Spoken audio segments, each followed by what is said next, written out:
장로님은 줌으로 안 보셔도 되죠. 네. 꺼주시면 오히려. 다시 한번 스리랑카에서 눈물이 나려고 했었는데 스리랑카에서 그 신앙을 지키고 또 교회를 사랑하고 또 자녀들을 위해서 기도하는 우리 금집사님의 심정이 고스란히 나타나는 것 같아요. 막 시끄러운 와중에도 그 소리에 우리가 집중해서 들을 수 있어서 너무 좋았습니다. 여호와는 나의 목자시니 내게 부족함이 없으리로다 고백하는 금집사님의 고백이 우리 모두의 고백이 되기를 바랍니다. 우리가 이렇게 그리스도인으로 살아가는데 문제가 좀 있어요. 어떤 문제가 있냐면 우리가 바라봐야 할 게 너무나 많다는 거예요. 하나님 말고도 신경 써야 될 것, 그리고 봐야 할 것들이 너무나 많아진 거예요. 사실 여러분, 우리 젊을 때 생각해 보세요. 별로 오래 안 됐는데 한 10몇 년 전만 하더라도 우리는 TV에서 채널이 몇 개 안 됐어요. 4개? 5개? 뭐 이 정도밖에 안 됐고요. 겨우 아침에 배달되는 신문 열심히 보면서 시사 상식도 또 정보도 얻고 그랬었거든요. 근데 지금은 미디어 환경이 혁명적으로 변해버렸습니다. 이제는 TV를 통해서 보는 사람이 많지가 않아요. 젊은 사람들은 다 스마트폰이나 태블릿이나 PC를 통해서 방송을 보게 되고요. 뉴스나 방송이나 정보를 무제한으로, 실시간으로 계속 볼 수 있습니다. 무수히 많은 영화, 거의 무한대에 가까운 영화나 드라마 한 달에 몇천 원만 내면은요, 너무 간편하게 내가 원하는 시간에 볼 수 있고, 광고 몇 개만 보면 유튜브를 통해서 정말 무궁무진한 정보를 얻을 수도 있습니다. 예전에는 9시 뉴스 하니까 9시에는 남자들이 집에 들어가서 뉴스를 보고 10시 드라마 하니까 10시에는 여자들이 드라마를 보고 이런 패턴이 있었잖아요. 그런데 지금은 그렇지 않습니다. 지금은 내가 주체가 돼서요, 내가 원하는 시간에 새벽 2시에도 뉴스 보고 드라마 볼 수 있고 새벽 4시에도 아무거나 볼 수 있는 거예요. 그게 다가 아닙니다. 우리의 시선을 빼앗는 것은 도로망이 발달하고 그리고 승용차가 이제는 각 가정마다의 필수품이 되면서 우리나라만큼은 사실은 한 2-3시간 정도면 원하는 곳 어디든지 갈 수 있게 됐어요. 산이고 바다고 맛집이고 마음만 먹으면 찾아갈 시대가 되었습니다. 예전 같으면 오래전부터 계획을 세우고 뭐를 찾아보고 지도를 복사하고 뭐 이렇게 해서 갈 수 있었던 곳이 이제는 원하기만 하면 당장 오늘 저녁에 우리가 바닷가에 가서 차박이라고 하죠. 차 안에서 하룻밤 지내고 오는 거 가능하고요. 또 원하기만 하면 산꼭대기에 우리가 올라가서 이용준 집사님이 가르쳐주는 그 별자리도 보고 하늘의 별을 마음껏 감상할 수도 있는 시대가 된 겁니다. 그러니까 사람들은 이제 일상에 여유가 조금 생기면 언제든지 어느 시간이든지 원하는 것을 보거나 원하는 장소를 갈 수 있는 시대가 되었습니다. 너무나 세상이 좋아진 거예요. 그런데 이 좋아진 세상이 뜻밖에도 그리스도인들에겐 최악의 환경을 만들어내었습니다. 우리는 조용히 하나님을 좀 묵상하고 그리고 기도하고 하나님과의 내밀한 교제를 나누어야만 하는 그리스도인들이에요. 그런데 그 그리스도인들을 분주하게 만든 거예요. 틀림없이 일하는 시간은 줄어들었는데 우리의 삶은 오히려 더 분주해져 버렸습니다. 이런 그 다채로운 환경들이 우리 그리스도인들이 가져야 할 하나님과의 내밀한 시간, 하나님과의 교제 시간을 자꾸만 좀먹게 만들어 버렸습니다. 하나님을 봐야 될 그 시간에 우리가 자꾸만 다른 것을 보게 되는 거예요. 여러분들도 아침에 일어나서 눈 뜨자마자 제일 먼저 하는 게 아마 대부분은 핸드폰을 잡는 일일 거예요. 너무나 쉽게 할 수 있게 되어버린 거예요. 더더군다나 그 정보들이 1초 단위로 끊임없이 리뉴얼 되면서 새로운 뉴스들이 나오고 새로운 정보들이 나와서 그걸 안 보면 마치 세상이 뒤지는 것과 같은 그런 우리의 마음에 조바심을 불러일으키고요. 우리들의 호기심을 끊임없이 자극합니다. 그래서 결국은 하나님 없는 세상에 우리들의 시선을 고정시켜 버렸습니다. 우리들의 삶에, 우리들의 마음속에 하나님의 영역, 그것을 완전히 작게 축소시켜 버렸다는 겁니다. 저는 그리스도인들의 신앙의 기본이라는 게 뭐냐? 그리스도인이라면 무엇을 해야 되느냐? 잠잠히 하나님을 묵상하는 게 출발이라고 생각을 합니다. 잠잠히 하나님을 묵상하고 하나님을 바라고 그리고 하나님의 은혜를 기대하는 것, 이게 그리스도인들 신앙의 기본이다 이렇게 생각을 하는데요. 우리는 세상의 정치, 경제, 사회, 문화적인 것들을 주목하고 그것들의 정보를 분석하고 대처하기 위해서 많은 시간을 사용하게 됩니다. 그러나 물론 그것도 필요하지만 그리스도인이라면 그것보다는 묵묵히 그리고 잠잠히 하나님을 바라고 하나님의 말씀을 묵상하고 그리고 그분의 뜻이 어떻게 이루어지는지를 지켜보면서 기다리는 것, 그분의 일하심을 기대하는 것, 그것이 저는 신앙생활의 가장 기본 중에 기본이다 이렇게 생각을 합니다. 오늘 우리가 읽은 본문이요. 본문은 다윗의 시인데요. 다윗이 고통과 절망 중에서 잠잠히 하나님을 바란다 이렇게 고백합니다. 고통과 절망으로 그의 마음이 완전히 망하게 되었는데 그런데 그는 잠잠히 하나님을 바란다고 고백을 해요. 그리고 그는 자기의 이 고통과 절망 가운데서 자기를 구원할 수 있는 그 구원은 오로지 하나님에게서만 나온다 이렇게 고백을 합니다. 그러니까 다윗은 고통 중에 절대로 요동하지 않는 거예요. 세상을 바라보면서 나의 이 고통 가운데서 나를 구원할 자 누구냐, 구원할 방법이 무엇이냐 이리저리 해결책을 찾아서 요동하지도 않고요. 소리를 지르면서 나의 이 고통을 잊게 해줄 몰핀이 어디 있느냐 이렇게 요동하지도 않았습니다. 오늘 본문 1절, 2절 여러분 개역개정 그 주보에 나와 있는 성경으로 한번 보세요. 하나님 바라는 이 마음 한없이 평온하구나. 자기는 지금 고통 가운데 있는데 이렇게 고백합니다. 하나님 바라는 이 마음 한없이 평온하구나. 주께서 나를 건져주시니 오직 주님만이 나의 반석이시며 나의 구원, 나의 산성이시니 나 비록 비틀거릴지라도 절대로 쓰러지지 않으리라. 내가 지금 비틀거리고 있지만 그러나 하나님이 나의 구원이시니 절대로 나는 쓰러지지 않으리라. 이렇게 고백합니다. 여러분 익숙한 개역개정으로 제가 읽어드릴게요. 나의 영혼이 잠잠히 하나님만 바라며 나의 구원이 그에게서 나오는도다. 오직 그만이 나의 반석이시오 나의 구원이시오 나의 요새이시니 내가 크게 흔들리지 아니하리로다. 아멘. 신앙의 기본 중의 기본은 우리 영혼이 잠잠히 하나님을 바라는 것이라고 지금 다윗이 고백하는 거예요. 우리가 하나님을 바라고 우리가 하나님을 기대하고 잠잠하고 있으면요, 여러분 어떻게 됩니까? 우리의 인생이 바뀝니다. 우리의 운명이 바뀌고 우리의 삶이 바뀌어진다는 거예요. 하나님이 우리를 구원하시기 때문이에요. 다윗은 자기에게 닥쳐온 이 고통과 절망과 좌절의 순간에 오히려 잠잠히 하나님만 바라봤어요.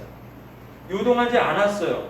그랬더니 그의 마음 가운데 참된 평안이 임했고 그는 그 고통의 순간, 좌절의 순간에서 하나님으로 말미암아 구원받게 되었다는 겁니다. 우리들의 모든 문제, 우리가 이 세상을 살아가면서 생겨나는 대부분의 문제들은요, 우리가 하나님을 바라보는 대신에 사람들을 바라보고 세상을 바라보고 우리를 미혹하는 그 세상의 달콤한 속삭임에 귀 기울이는 데서 온다고 저는 생각을 합니다. 그리스도인들은 그러면 안 된다는 거예요. 그리스도인들은 정신 차려야 된다는 겁니다. 하나님을 바라봐야 돼요. 아무리 소음이 심하고 아무리 화려한 불빛이 있을지라도 그 뒤에 계시는 하나님을 바라보고 세밀한 하나님의 음성을 들으려고 애써야 된다는 거예요. 세상은 자꾸만 우리를 마취시키고 우리들을 둘러싼 문제를 자꾸만 부풀려요. 그래서 온통 우리가 하루 종일 그 문제에만 매달리게 만듭니다. 그래서 그 문제에 매달리고 세상에 몰두하다가 하나님을 잊어버려요. 그러나 여러분, 그럴 때일수록 세상이 우리를 번잡하게 만들고 우리를 고민하게 만들 때 그럴 때일수록 우리는 더욱 조용히 하나님을 묵상해야 된다는 겁니다. 하나님께 집중해야 해요. 문제를 볼 게 아니라 하나님을 바라봐야 한다는 겁니다. 오늘날 이 코로나 때문에 세상이 너무나 시끄럽고 어지럽고요. 좌우의 대립 때문에 정치적인 문제도 너무 복잡합니다. 그러나 이럴 때 우리 세움교회 성도들은 신앙의 기본을 지키고 좌로나 우로나 치우치지 않고 날마다 잠잠히 오로지 하나님만 묵상하고 하나님만 바라보는 여러분 되시기를 바랍니다. 그 안에서 하나님께서 부어주시는 참된 평온한 마음을 얻고, 그리고 여러분이 비록 비틀거릴지라도 절대로 쓰러지지 않는 하나님이 잡아주시는 우리 세움교회 성도들 되시기를 바랍니다. 오늘은 그런 위기와 불행 가운데에서도 자신의 신앙을 지키면서 고통과 좌절과 절망 중에도 오로지 하나님만 바라봤었던 위대한 성경 인물 두 사람, 여러분 너무나 잘 아시는 사람들이지만 다시 한번 그분들의 신앙을 살펴보면서 교훈도 얻고 은혜도 받는 그런 시간 갖도록 하겠습니다. 먼저 여러분 같이 한번 생각해 보려는 분은 모세입니다. 모세가 어떤 상황에 지금 처해 있냐면요, 이스라엘 백성과 모세가 홍해 앞바다 앞에 있습니다. 홍해 바닷가에 지금 서 있어요. 지금 이들은 애굽을 탈출해서 가나안 땅을 향해서 나아가는데 홍해가 앞에 딱 가로막고 있습니다. 그런데 바로가 큰아들 장자의 재앙을 맞고 나서 이스라엘 백성을 나가라고 했는데 그새 마음이 바뀌었습니다. 바로가 이들을 내보내지 못하겠다는 거예요. 온 군대를 이끌고 옵니다. 지금 출애굽기 14장에 보시면요, 이스라엘 백성은 앞에 홍해 바다가 있고 그 뒤에서는 애굽의 군대가 쫓아오는 절체절명의 순간을 맞이하게 됩니다. 도도히 흐르는 홍해 바다로 뛰어들 수도 없어요. 뒤로 돌아가려고 했더니 이 지금 분기탱천한 애굽왕 바로가 그의 정예부대를 데리고 쫓아오고 있어요. 병거와 기마와 기병과 보병이 창과 칼을 들고서 쫓아오고 있는 겁니다. 목숨이 경각에 달린 상황이에요. 이때 이스라엘 백성들의 태도는 어땠습니까? 앞에 홍해를 바라보고 뒤에 애국 군대를 바라보고 어디로 가도 죽는 겁니다. 어디로 가도 죽어요. 그때 그들의 선택은 뭐였습니까? 원망이었어요. 원망. 하나님을 원망하고 모세를 원망합니다. 왜 우리를 여기로 데리고 나왔냐는 거예요. 그냥 거기서 좀 인생 지저분해도 거기서 그냥 어떻게든지 비비면서 먹고 살다가 죽게 놔두지. 왜 여기로 데리고 나와서 이렇게 급작스럽게 죽게 만드느냐. 이렇게 지금 원망하고 자신들의 행동을 후회하고 그렇게 지금 하고 있습니다. 이스라엘 백성들은요, 자기 앞에 놓여있는 이 홍해라는 환경과 그리고 자기를 공격하려고 쫓아오고 있는 이 애국 군대의 공격이라는 이 문제, 환경과 문제 안에 완전히 매몰되어 버렸습니다. 그들의 마음은 지금 요동치고 있어요. 두려워 떨고 있습니다. 어찌할 바를 모르겠어요. 할 수 있는 거라고는 그러지 하나님 원망하는 거, 그리고 문제의 원인이 되는 어떤 한 사람을 붙잡고 그 사람에게 모든 원망을 쏟아붓고 있는 거예요. 그때 모세가 이런 이야기를 합니다. 여러분 출애굽기 14장 13절 14절 말씀 한번 같이 찾아서 읽어볼까요? 모세가 어떤 이야기를 하는지 한번 같이 찾아볼까요? 출애굽기 14장 13절 14절입니다. 출애굽기니까 창세기 바로 다음이에요. 앞쪽으로 쭉 가셔야 돼요. 출애굽기 14장 13절 14절 103페이지 정도 됩니다.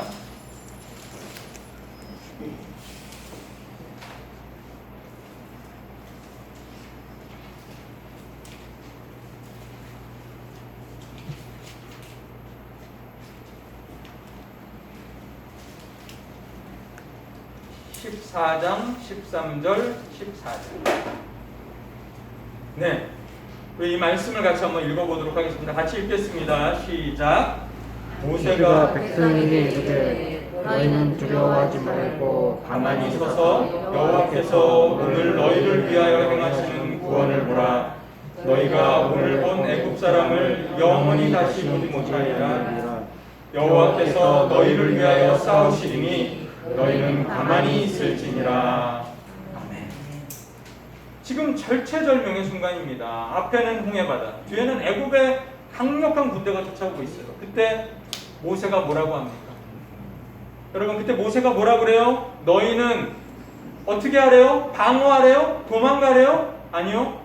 가만히 서서. 너희는 가만히 서서 여호와께서 너희를 위해 행하시는 구원을 보라. 이렇게 말씀합니다. 너희는 가만히 서서 보래요. 하나님이 하실 테니까. 너희가 뭐를 하려고 하지 말래요. 지금 그들의 현실은 냉혹한 현실입니다. 앞에 홍해바다가 있어요. 뒤에는 애굽의 군대의 그 소리가 들려옵니다. 함성이 들려와요. 말발굽 소리가 들리고 병거 소리가 들려옵니다.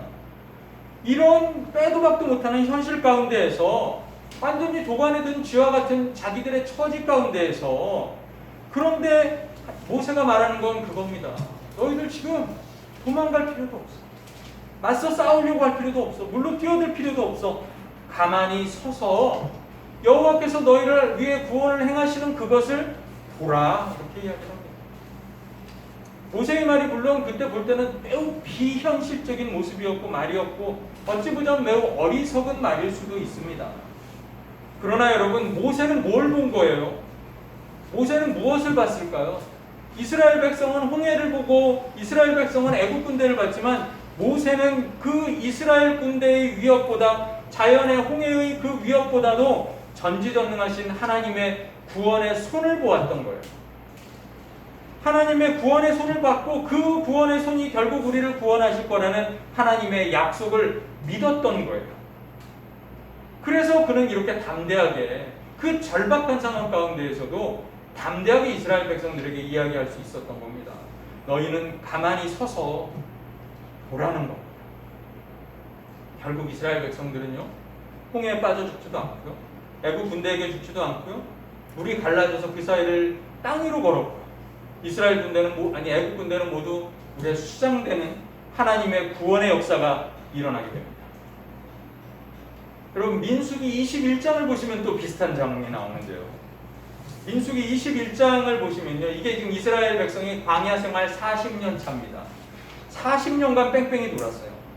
뺑뺑이 돌다가 드디어 가데스바네아 근처에 가게 돼서요, 이제 가데스바네아면 이스라엘, 지금 오늘날 이스라엘의 그 남쪽입니다. 남쪽, 이스라엘의 남단에 있는 그 광야지대 좀 밑인데 거기쯤 갔을 때입니다. 그런데 여기서는 이제 가나안 땅으로 들어갈 수 있는 길이 에돔이라는 그 나라의 왕의 킹스로드라는 곳을 통해서 가자면 아주 금방 가나안에 들어갈 수 있어요. 아주 짧은 거리로 들어갈 수 있는, 드디어 그 위치에 왔습니다. 그런데 느닷없이 에돔이 너네들은 우리 땅을 절대로 못 통과한다는 거예요. 아니, 그냥 통과만 할게, 아무것도 안 건드려, 우리는 지나가서 풀 한 포기도 안 뽑을 거야 그랬는데도 절대로 못 통과한다는 겁니다. 니네가 통과하면 가만두지 않겠대요. 자, 그러니까 어떻게 합니까? 어쩔 수 없이 다시 가기 위해서는 저 남쪽으로 내려와서 에시온게베를 통해 가지고 그 다음에 저기 다시 요단강 동쪽으로 해서 올라가야 되는 거예요.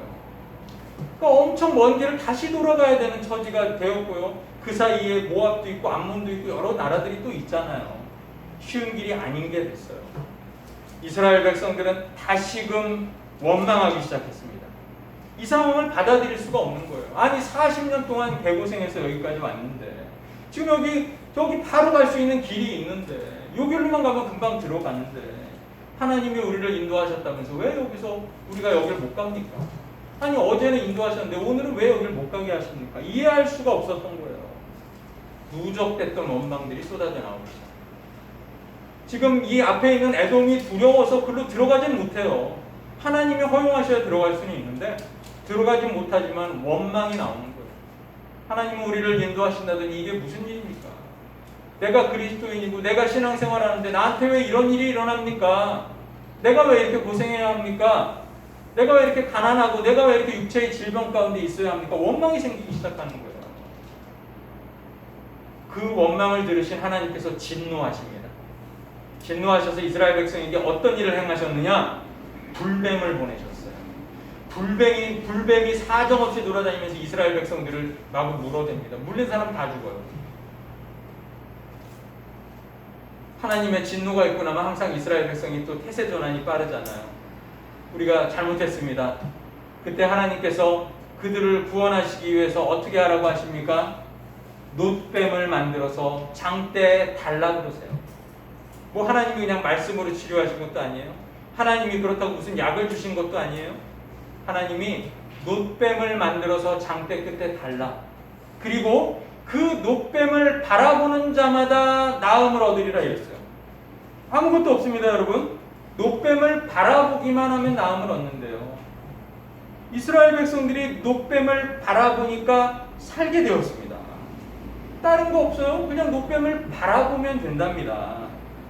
이 놋뱀이 뭐냐 여러분? 이 놋뱀이 뭐겠어요? 나중에 요한복음 3장 14절 15절을 보시면 이 놋뱀은요 예수님께서 설명하십니다. 모세가 광야에서 뱀을 든 것 같이 인자도 들려야 하리니 이런 말씀을 해요. 그러니까 그 놋뱀은 예수 그리스도의 상징이었고 구원의 상징이었고 하나님을 상징하는 거였다는 얘기예요. 구원은 어디서 옵니까? 하나님을 바라보면 온다는 거예요. 잠잠히 하나님을 바라보기만 했더니 불뱀에 물려서 죽을 운명이었던 그들이 구원을 얻게 되었다는 거예요. 나음을 얻게 되었다는 겁니다. 하나님을 바라보고 하나님의 말씀을 의지하면 우리가 살 수 있게 된다는 겁니다. 여러분 오늘날 우리의 환경이 어떻습니까? 알 수 없는 질병이 코로나 이 작은 것 하나 잡지 못해서 이렇게 우왕좌왕이고요. 여러분 뉴스 보시면 알지만 정말 흉악한 범죄들이 부모가 엄마가 애를 죽이고 뭐 자식이 부모를 죽이고 뭐 정말 할 수 없는 이런 흉악한 범죄들이 그리고 인간 소외 그리고 부의 편중으로 인한 상대적인 박탈감 왠지 모르게 화가 나요. 이런 일들이 너무나 많다 보니까 우리들의 마음이 항상 불안합니다. 항상 불안해요. 그때 우리를 구원할 수 있는 것은 무엇입니까? 오로지 하나님밖에 없습니다. 우리가 불안하고 근심하고 그런 곳에 매여 있을 것이 아니라 잠잠히 하나님을 바라보면 된다는 거예요. 하나님의 구원의 손길만 바라보고 하나님이 우리를 위해서 행하시는 그 구원의 사역을 지켜보기만 하면 된다는 거예요. 그러기 위해서 우리가 잠잠히 하나님을 묵상하고 그분께 집중해야 한다는 겁니다. 여러분 두려워하지 마세요. 모세의 한 말을 다시 한번 여러분 곱씹어 봅시다. 너희는 두려워 말고 가만히 서서 여호와께서 오늘날 너희를 위하여 행하시는 구원을 보라. 잠잠히 바라보기만 하면 된다는 겁니다.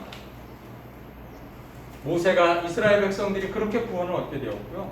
여러분 또 다른 한 인물, 한 위대한 인물은 다윗입니다. 오늘 본문의 말씀이에요.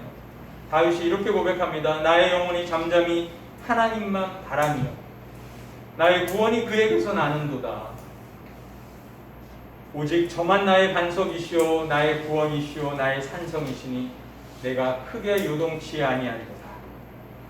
여러분 이 지금 시편 62편의 배경이 다윗이 자기의 셋째 아들이었던 이 압살롬이 쿠데타를 일으켰어요. 그래서 다윗을 몰아내고 자기가 왕이 된 겁니다. 백성들의 마음을 얻은 거예요. 그때 다윗은 너무나 급해가지고 신발도 못 신고 막 도망가고 있는 상황에서 지은 시라고 해요. 그때 다윗의 심정 여러분 어떻겠습니까? 사랑하는 아들에게 배반당한 심정. 그 배신, 그 낭망의 마음 가운데에서 다윗이 한 첫 번째 고백이 뭐예요? 다윗이 뭐라고 노래합니까?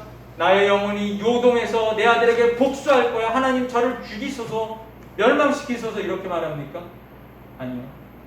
나의 영혼이 잠잠히 하나님만 바라며 나의 구원이 그에게서 나는도다. 나는 지금 도망가고 있어요. 신발도 못 신고 도망갈 정도로 긴박하게 도망가고 있어요. 목숨을 부지하기 위해서 어쩔 수 없는 선택이었어요. 그런데 그 와중에 다윗이 이렇게 고백해요. 나의 영혼이 잠잠히 하나님만 바란다.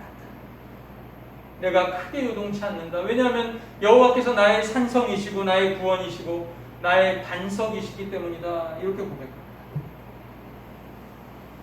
다윗은 자식에게 배반당하는 이 낙심 순간, 이 배반의 순간, 이 고난의 순간에도 절대로 그런 상황들에 대해서 반항하거나 낙심하거나 하지 않았습니다. 오로지 하나님만 바라보고 잠잠히 하나님께 모든 것을 믿고 맡겼습니다. 다윗은 안절부절하거나 불안해하거나 근심하지 않았어요. 잠잠히 마음의 내적인 평안을 유지하면서 오로지 모든 상황들을 하나님께 맡겨드렸습니다. 외부 환경은 긴박했지만 그러나 다윗은 침착하고 그리고 평온한 마음으로 하나님만 바랐던 것입니다. 다윗은 절체절명의 위기와 고난의 순간 가운데서 어떻게 도대체 잠잠히 하나님을 바라볼 수 있었을까요? 우리 같으면 그게 가능하겠습니까? 그것은요 절대적인 믿음이 있었기 때문입니다. 어떤 믿음이요? 잠잠히 하나님을 바라볼 때 그 구원이, 나를 지금 이 상황 가운데서 구원해 주실 그 구원이 오로지 여호와 하나님으로부터 나온다는 사실을 굳게 믿었기 때문에, 사람은 의지할 대상이 못 된다 라는 것을 알고 있었기 때문에, 지금 이 상황에서 어떤 사람을 부르고 어떤 장군을 부르고 해서 문제를 해결하려고 하지 않았어요. 그냥 순리대로 도망가면서 다윗에게 이런 고백을 하는 거예요. 하나님에게. 그리고 다윗은 환난을 당할 때, 평소에도 환난을 당할 때에도 오로지 하나님만 의지하고 자신의 마음을 하나님께 토해냈습니다. 이게 여러분 신앙의 기본이에요. 하나님을 바라보는 것, 그리고 자신의 간절한 소망을 주께 토해내는 것. 이게 신앙의 기본입니다. 여러분 시편 42편을 보시면 동일한 거의 비슷한 시가 하나 더 나와요. 시편 42편. 이 시는요, 고라자손의 시입니다. 고라자손이 마찬가지로 극심한 환난 가운데 있을 때 잠잠히 하나님을 바라보면서 썼던 시입니다. 자신을 둘러싼 불행이나 절망이나 문제를 바라보는 게 아니라 고라자손 역시 하나님만 바라보았습니다. 하나님을 찾기에 갈급했다고 고백합니다. 여러분 제가 읽어드려 볼까요? 시편 42편입니다. 하나님이여, 사슴이 시냇물을 찾기에 갈급한 같이 내 영혼이 주를 찾기에 갈급하니. 지금 나는 고난 가운데 있는데 고난을 해결하려고 한 게 아니라요, 사슴이 시내를 찾기에 갈급한 것처럼 나의 영혼은 오로지 주님을 찾기에 갈급하다고 고백합니다. 내 영혼아, 네가 어찌하여 낭망하며 어찌하여 내 속에서 불안해하는고. 너는 오로지 하나님을 바라라. 그의 얼굴의 도우심으로 인하여 내가 오히려 찬송하리로다. 내 영혼아, 네가 어찌하여 낭망하며 어찌하여 내 속에서 불안하여 하는고. 너는 하나님을 바라라. 나는 내 얼굴을 도우시는 내 하나님을 오히려 찬송하리로다. 이렇게 찬양합니다. 고라자손은 극심한 불안과 절망 가운데에서 그것을 숨기지 않고 솔직하게 토로합니다. 낭망해요. 내 마음이 낭망한다. 내 마음이 불안해한다. 솔직하게 토론합니다. 그러나 그 가운데서도 하나님을 찾고 하나님만 바라보았습니다. 그리고 하나님의 도움을 기대하면서 하나님이 결국은 우리를 구원하실 것을 알고 그분을 찬양했습니다. 사랑하는 세움교회 성도 여러분, 여러분들도 고난 가운데 계십니까? 여러분의 주변에 어떤 문제가 생기셨습니까? 그러나 절대 그런 상황 가운데서 여러분 먼저 입술로 죄짓지 마시고, 그리고 행동으로 죄짓거나 불평불만하지 마시기 바랍니다. 불안해하지 마시기 바랍니다. 잠잠히, 그리고 고요히 오로지 주만 바라보시기 바랍니다.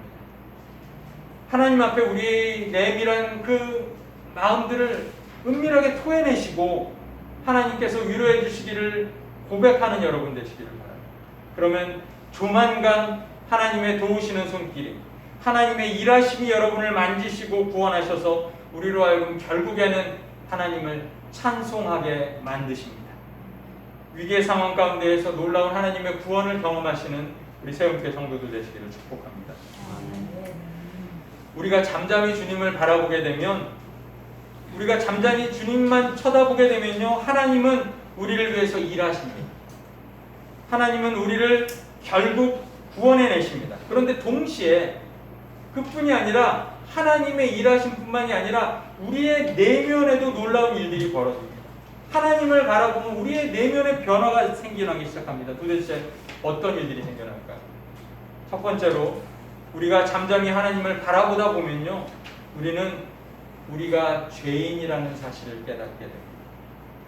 지극히 거룩하신 하나님 앞에서 하나님을 바라보다 보면, 아, 내가 본질상 진노의 자녀지, 내가 악한 죄인이지, 내가 구원받지 못할 그런 악한 놈이구나 하는 것을 깨닫게 된다는 겁니다.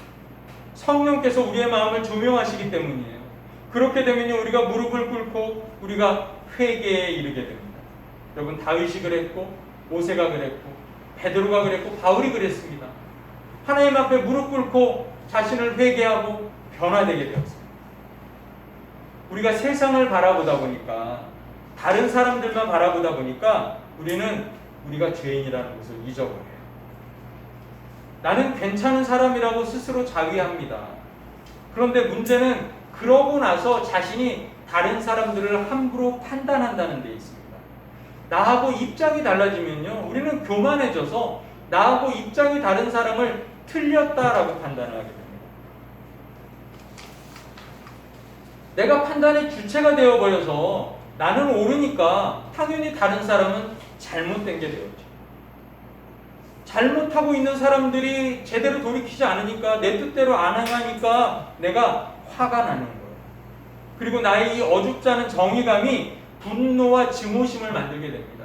당장에 하나님께 천벌을 받아야 할 놈, 나쁜 놈, 잘못된 놈, 이렇게 되는 거예요. 어느덧 우리가 바리새인이 되어 있습니다. 우리 스스로가 자칭 의인이 되어버렸어요. 바리새인 중에 바리새인이라고 고백했었던 사울이 하나님을 만나고 잠잠히 하나님을 바라보고 나서 그가 어떻게 변했습니까? 자기를 뭐라고 표현해요? 나는 만물의 찌꺼기다. 나는 죄인 중에 괴수다. 이렇게 표현합니다. 그래서 그는 예수를 만난 다음에 하나님을 바라본 다음에 끊임없이 회개하고 또 회개했습니다. 우리도 하나님을 바라보고 내가 죄인임을 깨달아야 돼요. 내가 죄인이다, 남이 죄인이라고 판단하고 정죄할 것이 아니라 내가 죄인임을 깨달아서 겸손하게 타인을 섬기면서 하나님을 사랑하는 성도들 되어야만 합니다. 우리가 하나님을 잠잠히 바라보다 보면 우리의 내면에 하나님을 깨닫게 되는 은혜가 생겨납니다. 하나님이 어떤 분이신지를 알게 된다는 거예요. 하나님은 죄를 사하시는 분, 우리를 고치시는 분, 우리를 구원하시는 분, 자비로우신 분, 은혜로우신 분, 이런 사실들을 조금씩 알아가게 됩니다. 예수님은 죄인들을 구원하시는 우리의 구주이심을 알게 되는 거예요. 성령님은 우리와 언제나 동행하시면서 우리 안에 내주하시고 우리의 회개를 도우시고 우리의 일상생활에서 진리를 깨닫게 하시는 분이라는 것을 조금씩 깨달아 알게 되는 것입니다. 우리가 하나님을 바라보다 보면요, 여러분, 우리가 어느새 우리도 모르는 새 하나님을 닮게 됩니다. 하나님을 닮아가요. 모세가 이스라엘 백성이 범죄하니까 하나님이 이 민족을 그냥 내가 딱 없애버리겠다, 없애버리고 새로 시작하겠다 이렇게 말했을 때 모세가 뭐라고 말합니까? 그들의 죄를 사하소서. 그렇지 않으시면 원컨대 내 이름을 주의 생명책에서 지우소서, 이렇게 말합니다. 자기의 구원을 담보로 해서 이스라엘 백성을 살리는 거예요. 어째 이런 일이 벌어집니까? 모세가 잠잠히 하나님을 바라보면서 어느덧 하나님의 마음을 품게 된 거예요. 하나님의 마음, 끝없이 범죄하는 상대를 용서하고 그래도 결국은 그를 구원하는 하나님의 마음을 모세도 품게 되었던 겁니다. 여러분, 우리도 마찬가지입니다. 우리도